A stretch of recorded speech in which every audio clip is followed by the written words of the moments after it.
Bonjour, bienvenue pour une nouvelle session partage d'un texte inspirant, pioché aujourd'hui dans Pour faire la paix en temps de guerre de Pema Chodron.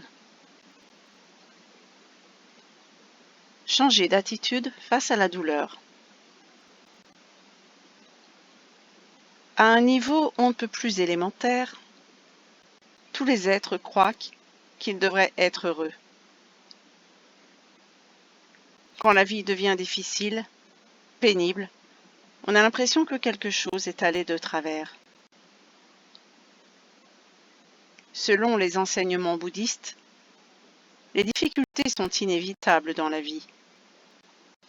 D'abord, nul ne peut échapper à la réalité de la mort, sans compter celle du vieillissement, de la maladie. Et il y a aussi les jours où l'on n'a pas ce que l'on veut et ceux où l'on obtient ce qu'on ne veut pas. Les difficultés de ce genre sont les réalités de la vie.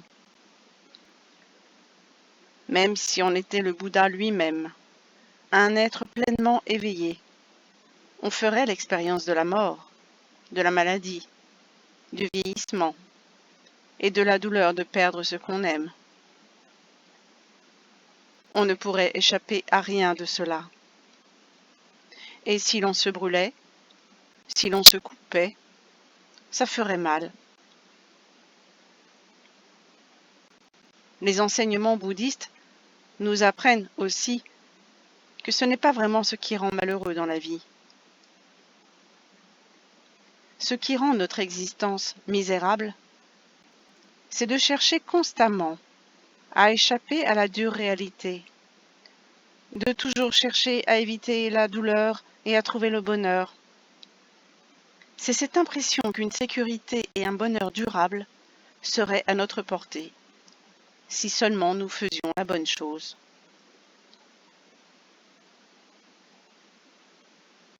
Nous pourrions rendre un grand service à la planète et à chacun de nous, si nous arrivions à changer du tout au tout cette très vieille façon de penser.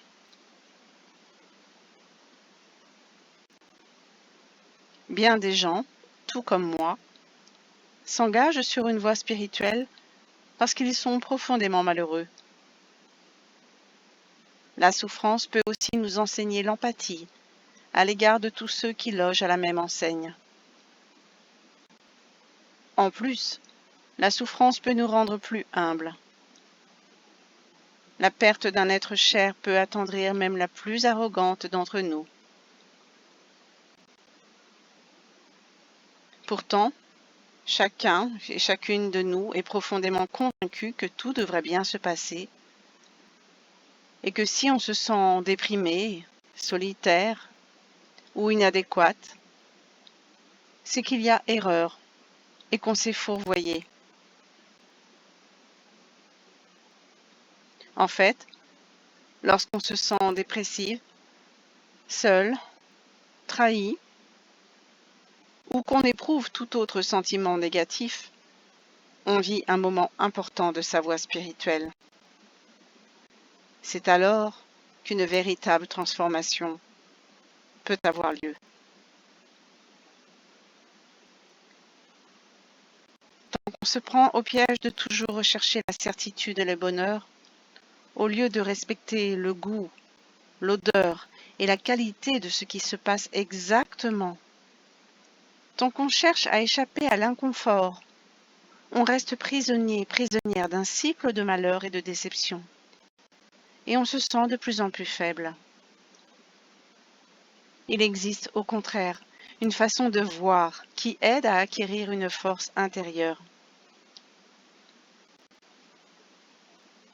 Au lieu de se demander ce qu'on pourrait faire pour trouver la sécurité et le bonheur, on pourrait se poser d'autres questions. Est-ce que je peux toucher le centre de ma douleur? Est-ce que je peux méditer avec la souffrance, la mienne et la vôtre, sans chercher à la faire disparaître? Est-ce que je peux rester présente au mal que cause une perte ou le déshonneur, la déception sous ses multiples formes, et les laisser m'ouvrir. Tout est là.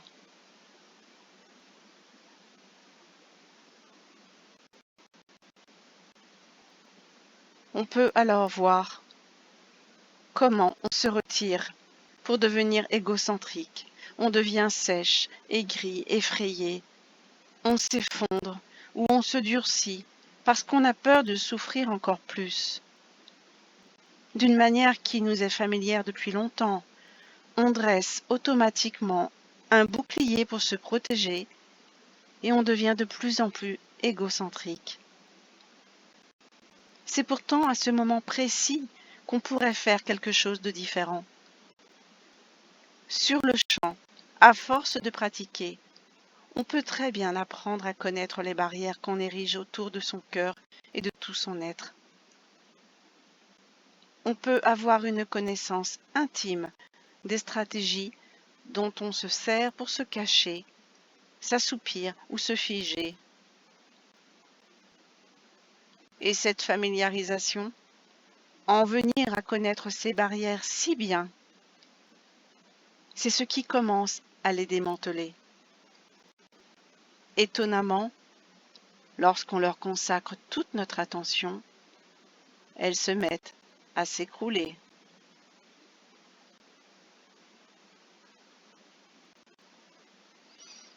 Eh bien voilà, magnifique mode d'emploi de Pema Chodron qui attire notre attention sur le fait de saisir ces moments douloureux dans l'expérience où l'on peut se sentir seul, dépressif, trahi, ou tout autre sentiment négatif. Pema nous dit que l'on vit à ce moment-là un moment important de sa voie spirituelle. C'est alors qu'une véritable transformation peut avoir lieu. Et comment, me direz-vous? Eh bien en embrassant la situation, en embrassant pleinement cet état d'être, à l'instant T où il est perçu. En le niant pas, en ne cherchant pas à l'analyser, à le catégoriser, en ne le fuyant pas. On peut enfin le comprendre, l'épouser, le faire sien.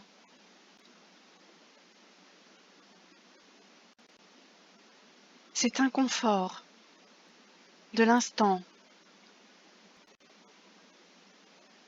perçu dans la douleur, pour toute forme de raison, sous toute forme d'aspect physique ou psychologique. Cet inconfort donc que l'on repousse de toutes ses forces est le terreau de notre être profond. Et tant que nous le nions, ce terreau, nous ne nous connaissons pas.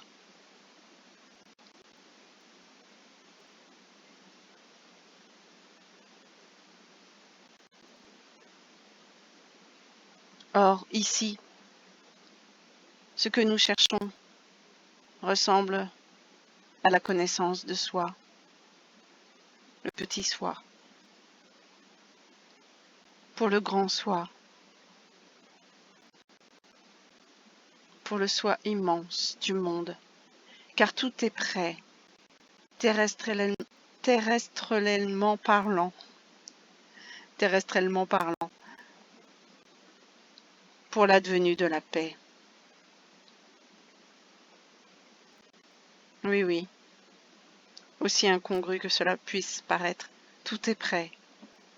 La paix entière, la paix globale, la paix générale des individus, de l'espèce et de son lieu d'expansion, la Terre.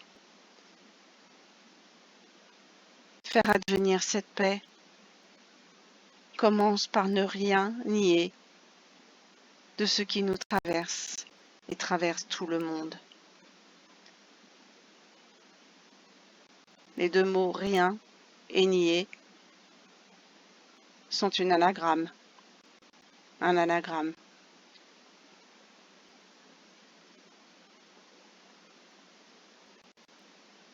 Nous avons déjà essayé la guerre, tant et plus, les conflits, les tractations, les chantages. Et si nous essayons l'amour de soi pour le soi?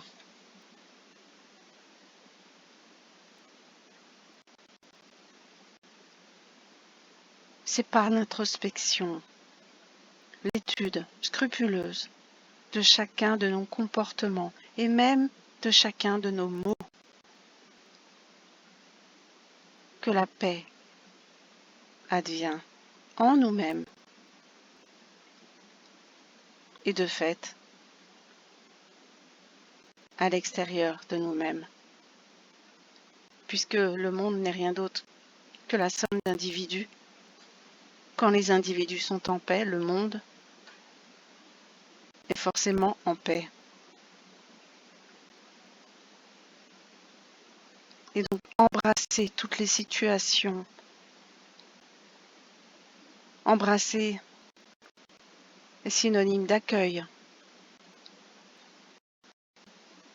Accueil au sens de regarder, accueil au sens de la quatrième voie possible, les trois premières étant la fuite, le jugement et la négation, les trois voies que nous avons pratiquées des millénaires et des millénaires. La quatrième voie est la voie de l'accueil.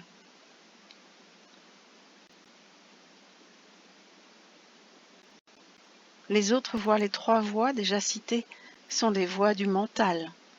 C'est là où le mental garde la main dans les territoires qu'il connaît, sur les territoires qu'il connaît, le jugement, la négation, la fuite.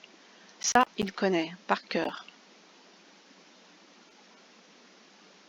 Mais l'accueil, comme le dit Pema, est-ce que je peux toucher le centre de ma douleur? La regarder en face, là où c'est purulent, comme nous dit Rumi. C'est par là qu'advient votre vérité, la lumière de l'Orient. Est-ce que je peux toucher le centre de ma douleur? C'est le centre de mon être. L'ânier ne fera jamais que déplacer le centre dans un sens croissant généralement. Ce qui revient à dire, c'est que l'on met sous le tapis. Mais mettre sous le tapis n'est pas regarder la situation dans sa justesse, dans sa vérité. Juste la regarder, ce n'est pas l'entretenir que de la regarder, c'est la regarder droit dans les yeux. Oui, j'éprouve cette douleur. Ah oui, ça fait mal. Ah oui, il m'a blessé. Ah oui, vraiment, je souffre. Et qui souffre? La blessure, l'instant T est déjà passé. L'instant de la blessure est déjà passé. Peut-être y a-t-il des cicatrices, mais l'instant de la blessure est déjà passé.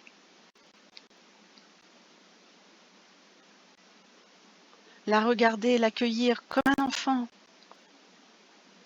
que vous voyez courir vers vous. Vous ouvrez les bras, vous l'accueillez avec amour, vous l'embrassez. Embrassez cette douleur de la même façon. Embrassez-la férocement.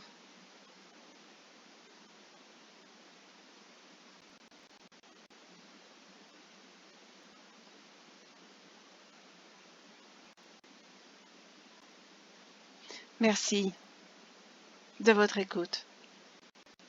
Merci de votre présence, de votre fidélité. À très bientôt.